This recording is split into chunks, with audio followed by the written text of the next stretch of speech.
Please share this message with any Republican women in your life, unless you tell him your husband cannot and will not find out who you voted for. He literally cannot. This message has been making its way across various social media platforms over the past month, tapping into the very heated gender divide America is now seeing play out across our two-party system. But are women actually afraid to disagree with their husbands politically, or is this all histrionics and hysteria?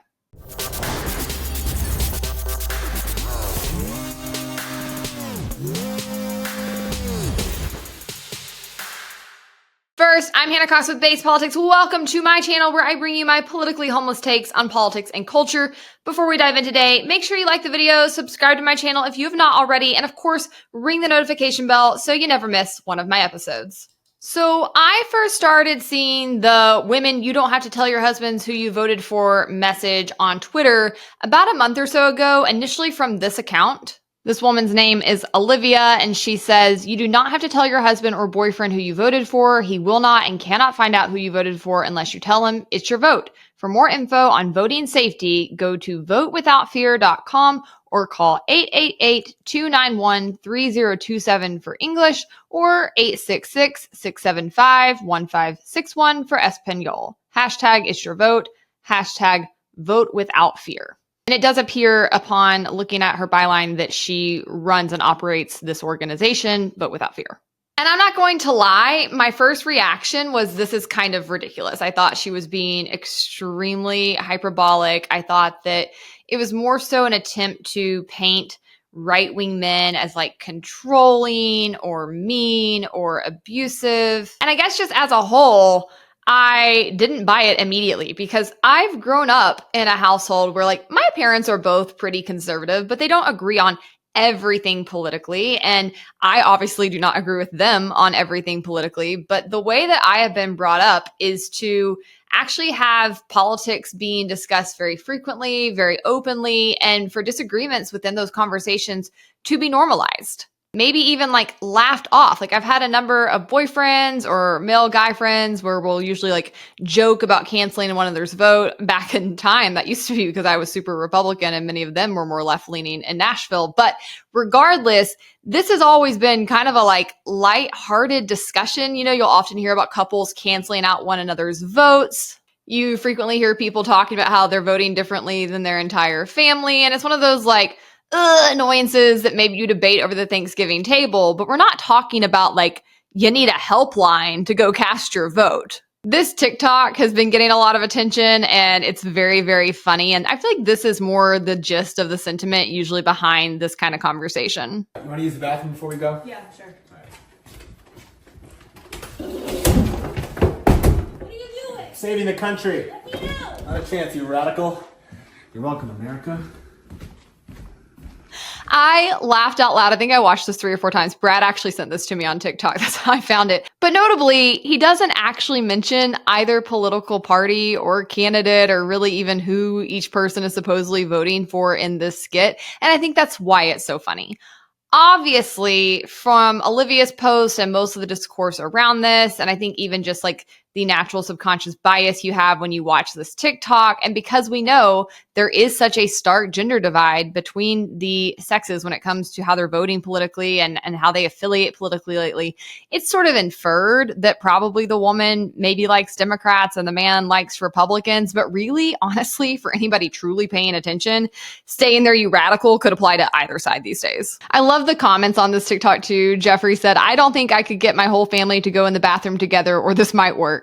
Another person said, "For the first time, my hubs and I aren't canceling each other out," with some hearts. And someone else said, "What's funny is it's open-ended, both sides thinking, damn right." If you guys have watched me for like, even a week, I think you know by now how ridiculous I think the two-party system is in general and how fundamentally silly it is to actually get mad at someone for picking an orange over an apple. Like I've actually covered the numbers. There's about 25% fringe lefty diehard loonies over here and about 25% are diehard righty loonies over here who genuinely think they're on like some moral team fighting for the salvation of our country. But aside from people who have like broken brains from the tribalistic mindsets and low information voters who actually think elections, particularly the president, are going to make a difference in their lives, most people are able to kind of laugh about this stuff because ultimately they realize how little it matters. In fact, I was taking a walk with Phoenix, my dog, around the neighborhood the other day, and we are in the suburbs of Atlanta. So we're in a very purple area. And I kid you not, every other house is like Kamala, Trump, Kamala, Trump. And my 7-year-old stepdaughter and I were talking, and she was basically trying to talk about her feelings and think how she might vote if she were old enough. And she said to me, ultimately, it doesn't really matter. She said, how old was I when Trump was president? And I said, you were like 1 to 3 years old. And she said, and how old have I been while Biden and Kamala have been in office? And I was like, from about 4 to 7. And she goes, yeah, my life's been pretty good either way. And I about died. I thought that was the most hilarious thing I've ever heard come out of her mouth, and honestly, quite profound. Like, my 7-year-old stepdaughter is more advanced than the 25% over here and the 25% over there. So yeah, I really do find it hard to buy that there are a significant number of women who are in marriages where they want to vote differently than their husband and are genuinely afraid for their safety to let him know who they're voting for. Now, what is true is that traditionally women have been less politically involved and therefore I think more apt to just vote for whoever their husbands want them to. I think to this day, that's somewhat common. Women are often just busier than men. Let's be so freaking frank. They're doing a lot more of the child rearing. They're doing a lot more of the housework, more of the emotional labor. Like, they have so much less time to be following politics. So yeah, I think in many cases, they're like pretty apt to just go along with what their husband thinks. And I don't really think that's necessarily a bad thing. If you're married to somebody and you've done a good job of selecting your partner, I'm going to assume that you have similar values and that probably if you're less educated on something, anything, politics or anything else, you're probably more willing to like submit to them and follow their lead because you trust their judgment. I think that's actually kind of healthy.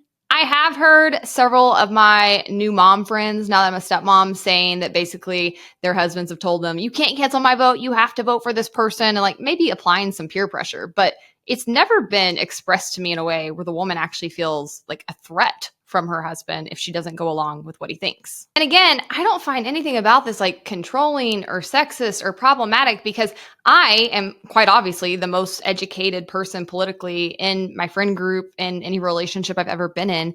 And therefore, the vast majority of people around me come to me to get political input or guidance on how they think they should approach various issues, including elections. I can't talk about that publicly because I work for a C3, but like privately, I'm allowed to express my opinions to my friends and to my husband and to, anybody who asks in my family. And they quite frequently do come to me. And it's not that I'm like, you must do this, but I am pretty good at helping them sort through like what the actual issues at hand are, what has actually been said or promised by various people, helping them weigh and calculate like how different outcomes could impact them.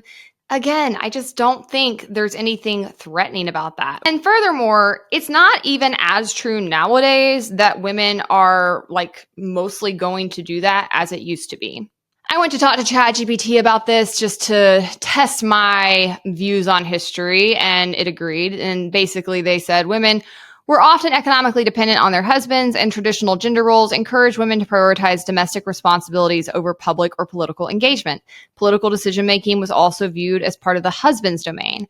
As a result, many married women were more likely to vote as their husbands did or to adopt their political views. However, this pattern has changed significantly over time, particularly since the rise of the feminist movement in the 1960s and 70s, greater female participation in the workforce, and increasing education levels for women. Today, married women are more politically active and independent in their political views, and voting patterns have diversified, with many married women voting based on their own individual preferences rather than automatically aligning with their husbands. Still, voting behavior can vary depending on other factors like education, socioeconomic status, and religious beliefs. Studies show that while there are cases where spouses may still influence each other's political decisions, modern marriages often reflect more political individuality than was typical in the past. So there you have it. That all being said, though, I still think that there is a prevalent belief system among many people, particularly more on the right, that married women will move more conservative in their views. And I think that's one reason there's been so much backlash against single childless women from the right as of late, because they think if more women marry and have kids, they'll be more likely to vote like their husbands.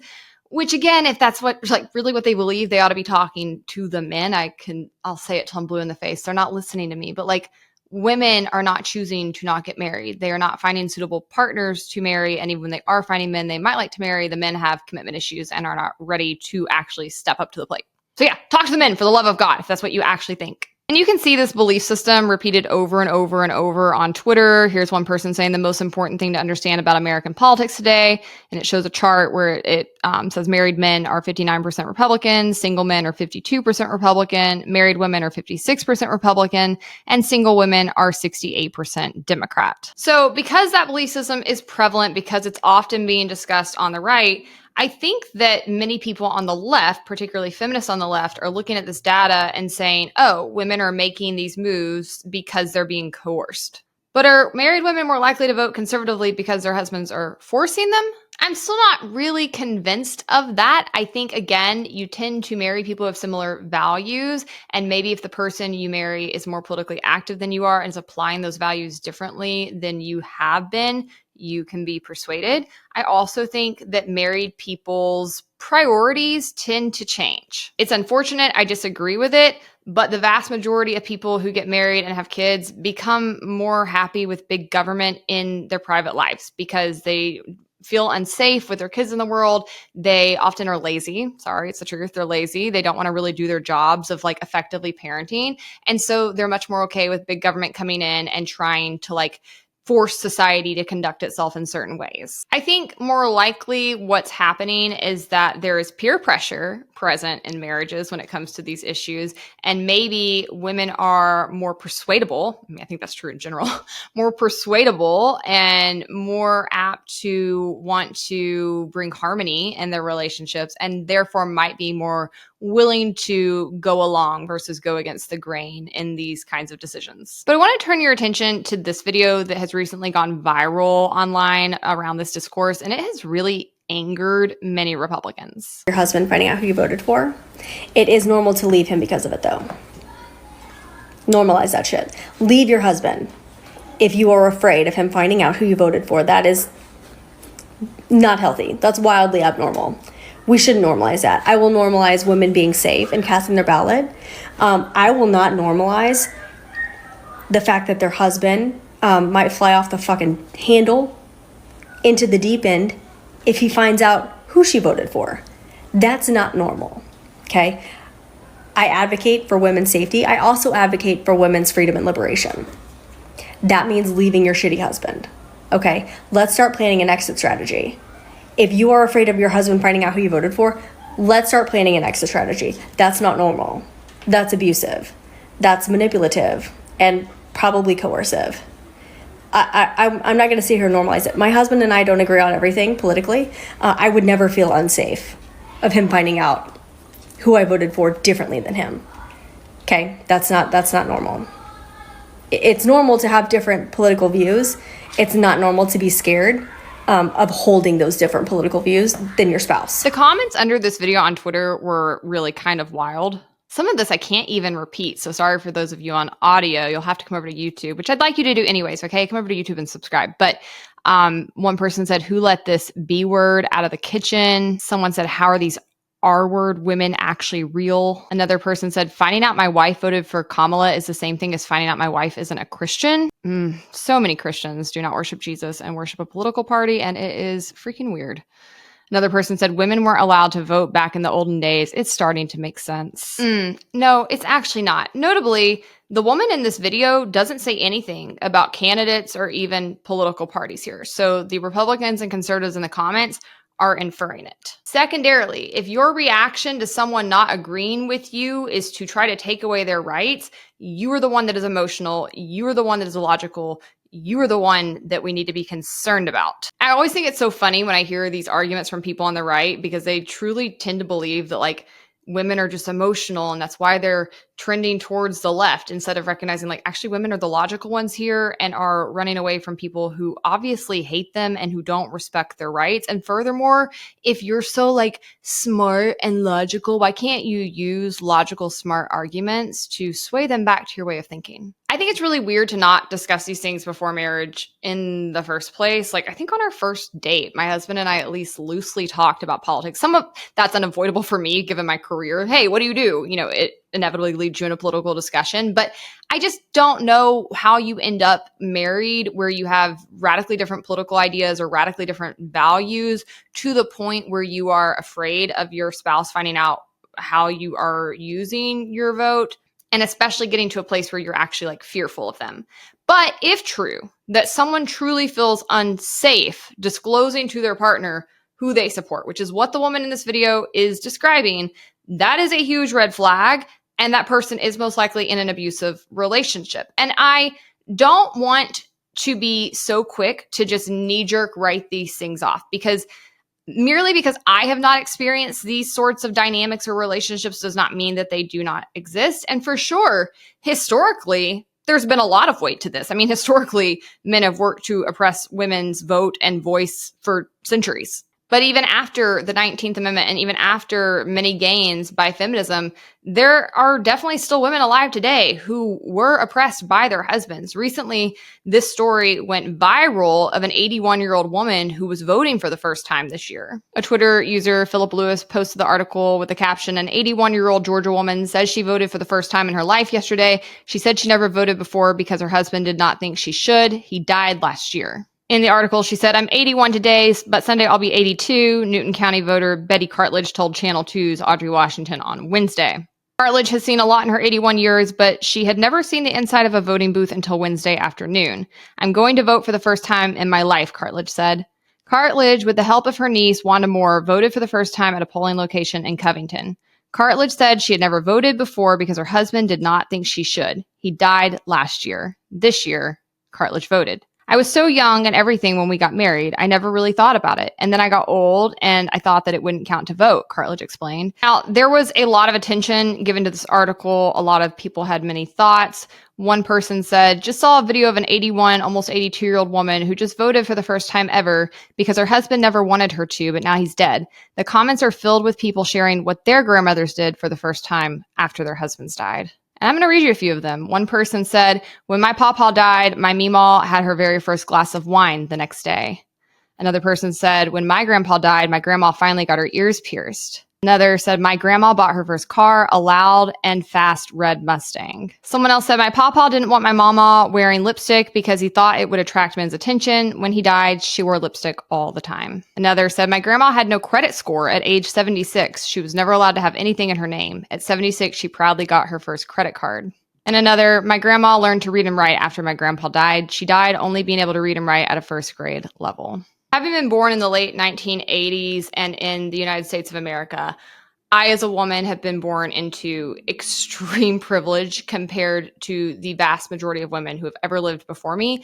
And that is not lost on me. In fact, it's something I've become more and more cognitive of as I've aged. Like when I graduated college, I found it really hard. I felt like nobody prepared me for living on my own, and just like how difficult it would be and how lonely it would be and how hard it was to just pay bills and make ends meet even when you were working really hard. And now I look back on that, I'm like, nobody prepared me because I was the first woman in my family to have ever done it. Or at least like the first generation of women in my family to be doing it. Like my mom and her mom got married young. Maybe they got degrees at some point, but they did not have that same experience of going off to college, getting a degree, and then coming out and having to live on their own without the help of a husband. And fortunately for me and the women in my family, those structures worked fine because my family is chocked full of good, honorable men of character. But unfortunately for many women throughout history, that was not the case. As I have repeated on this show and will continue to repeat, feminism did not come out of nowhere.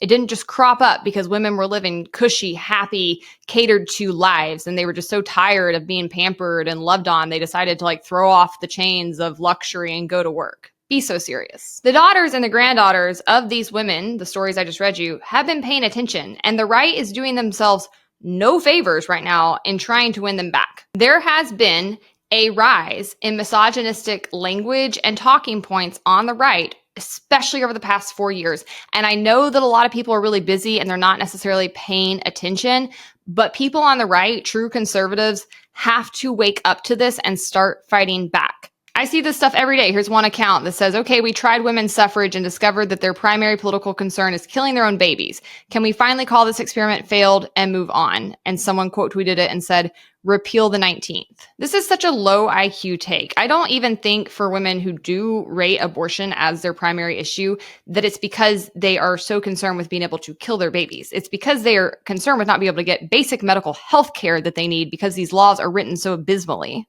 And I don't want to hear that that's in any way an emotional argument. If the same thing were happening around men and men's bodies, they would be up in arms. Here's another very large account. This girl's on Timcast. She runs around with Elon Musk. She's very much in the like MAGA crowd. And you can see her in a tweet here casually saying the 19th Amendment was still a mistake. So yeah, I get that these are like disaffected losers online who are making these arguments, but it doesn't matter because they are the loudest voices for the right online, which is increasingly where people are getting their information. This stuff matters.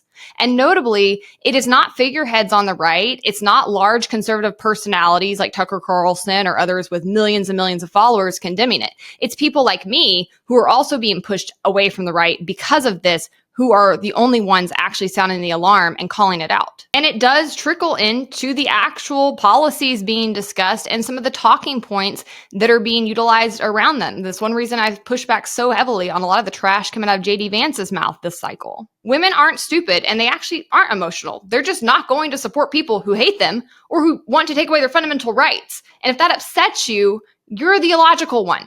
When you are running off traditionally conservative women, women like me, who are their top issues are free market capitalism and individual liberty and limited government, you're in deep trouble. And I am by no means the only one that the right has lost in recent years, due in large part to this kind of crud. Also the fact that they don't truly actually represent free market capitalism or individual liberty or limited government. But that's a conversation for another day. As this woman on Twitter said, I spent all my life as a conservative, even after growing up in a liberal household. I've defended conservatism all by myself in college classrooms. I've been called stupid and a traitor for voting against my best interests as a woman. I never believed conservatives were sexist or racist, and I defended them with pride. But I now realize conservative men don't give a about me and won't defend me specifically because I'm a woman and will go out of their way to advocate against me. Not sure where the emotional hate is coming from, but maybe the liberals were right. Maybe women don't belong on the right. And she said that in reference to a post saying repeal the 19th.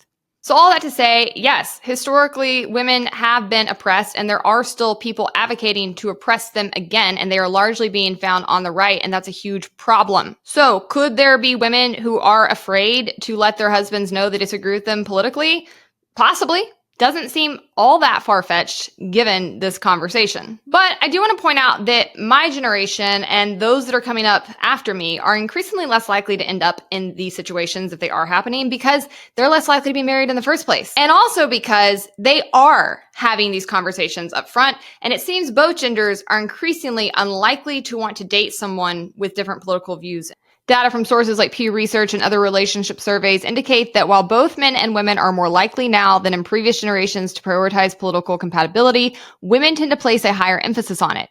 One reason may be that many political issues directly intersect with values related to gender equality and social justice, which tend to influence women's preferences more strongly.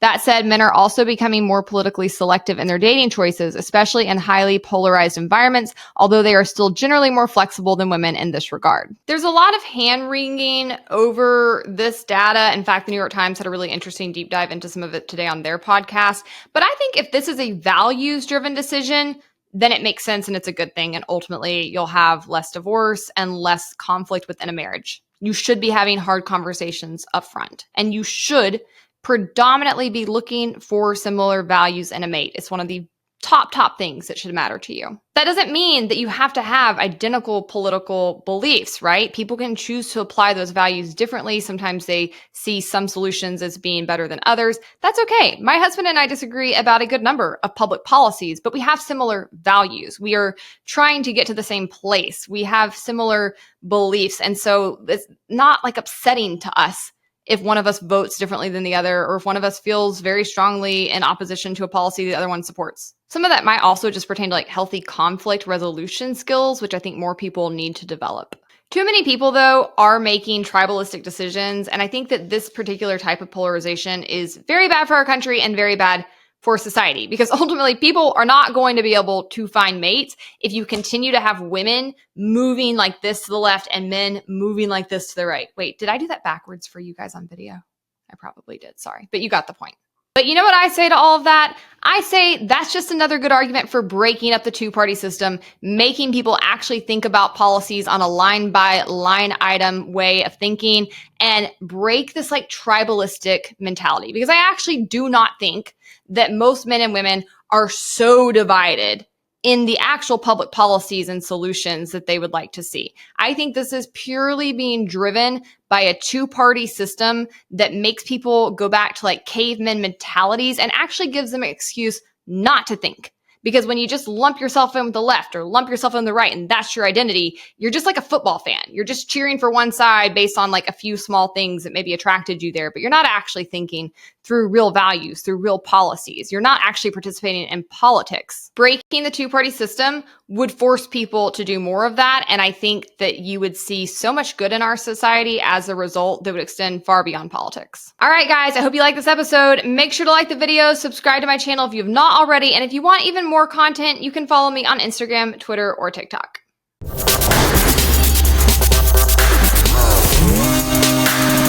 Yeah.